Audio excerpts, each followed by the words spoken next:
Feuillage burlesque. Et l'art de se dévêtir de manière chic et glamour. Et si vous rêvez de voir apparaître un épice, eh bien gare à vous, car à la moindre vulgarité, vous verrez ce sésame vous échapper. Oublie ton boulot, oublie tes soucis, les musiciens sont prêts. La vie est un grand cabaret, viens donc au cabaret. Et la suite, évidemment, vous la verrez à partir du 30 avril avec Hector, Champagne, Mademoiselle et Coco d'As Vegas. Alors, on a pris beaucoup de plaisir à découvrir ce qu'est les feuillages. Ça va être le cœur qui bat le 30 avril quand vous arriverez sur cette scène du Cafeteur. Ah oui, plus que ça. Je pense qu'il va exploser. Parce que là, on vous voyait très à l'aise. Oui, bien sûr. Mon personnage est à l'aise. Alors, c'est quoi cette tradition de l'effeuillage burlesque? Cette tradition, c'est plutôt une forme de show américain où une meneuse de revue accueille des effeuilleuses qui vont s'effeuiller d'une façon comique, glamour, sexy, incongrue. Qu'est-ce qu'il faut faire passer au public? C'est pas vulgaire, vous le chantez, vous le rappelez. C'est plutôt très sensuel, très joli. Oui, et aussi drôle aussi à l'occasion, c'est selon si on a envie. Là, en fait, le but de ce labo, j'avais surtout envie de donner les codes du burlesque aux Strasbourgeois qui ne connaissent pas forcément ce genre de spectacle. C'est quoi les codes? Les codes, c'est qu'il faut être actif en tant que public, c'est-à-dire qu'il faut encourager les filles, les motiver, et que s'ils sont pas assez motivés, s'ils montrent pas assez de motivation, mais les filles elles se déshabillent pas quoi. Voilà, donc c'est ça les codes. Après apprendre c'est que donnant. C'est donnant. Je donne et vous me donnez aussi. Bah oui. Vous m'entraînez, voilà. vous me portez. Voilà, et c'est ça un peu les codes aussi que les filles elles ont des physiques totalement différents chacune, et que voilà, et que on vient avec notre création à chaque fois sur chaque acte, et qu'il faut nous prendre comme ça. Voilà.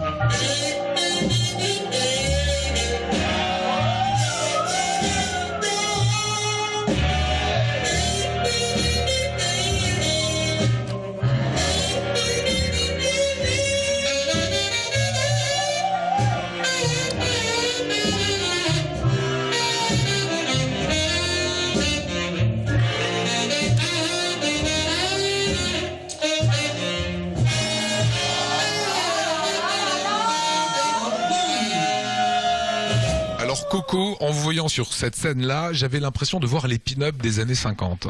Merci, ça me fait très plaisir. C'est tout à fait mes référents, mon univers. Vous avez rêvé de ça quand vous étiez petite? Tout à fait, ouais. J'ai été élevée à Audrey Hepburn, Jackie Kennedy, c'était mes référents, les référents de mes parents. C'était familial ou c'est vous qui aviez cette attirance pour cela? Ben en fait non, je pense que c'est un peu ma famille qui m'a transmis ça, et ma grand-mère était très chic, elle avait toujours la ceinture qui allait avec les gants, qui allait avec les chaussures, les sacs à main déjà à l'époque, et mettait toujours du rouge à lèvres. Donc moi c'est mon esthétisme à moi quoi, j'aime ça. Qu'est-ce qu'on éprouve quand on est sur scène à faire de l'effeuillage?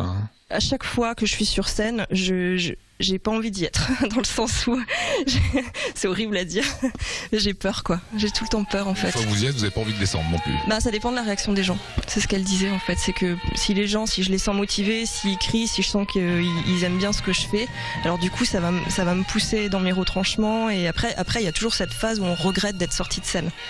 Mais quand genre 2 minutes avant de monter sur scène, on se dit pourquoi je fais ça? Et quand on sort, on se dit c'est déjà fini, c'est dommage. Alors vous êtes pin-up, même sur la peau, j'ai vu que vous avez des tatouages de pin-up sur le corps. Oui.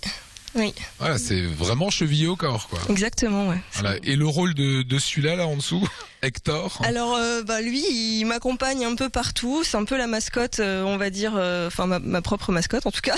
Et donc, du coup, il est un peu incapable de faire quoi que ce soit, parce qu'il est très têtu, il est sourd, il a plein de défauts, mais dans ses défauts, il est tellement adorable et tellement voilà, on peut que l'aimer quoi au final. Donc du coup on sait qu'il est incapable, et donc ça va pas marcher comme on veut. Donc c'est ça un peu le challenge, et c'est ça qui est marrant, parce qu'il a pas les réactions qu'on attend en fait. Dans l'effeuillage, il y a des petites choses qui cachent les seins, ça s'appelle comment? Des nippies. Des nippies. Nippies, ça fait partie des codes. On a toujours les seins cachés, et les parties intimes aussi. On n'ouvre jamais les cuisses, c'est pas du striptease de De club, voilà, merci. club. Voilà. C'est du burlesque. C'est du burlesque, faut que ça soit drôle. On se déshabille malgré nous.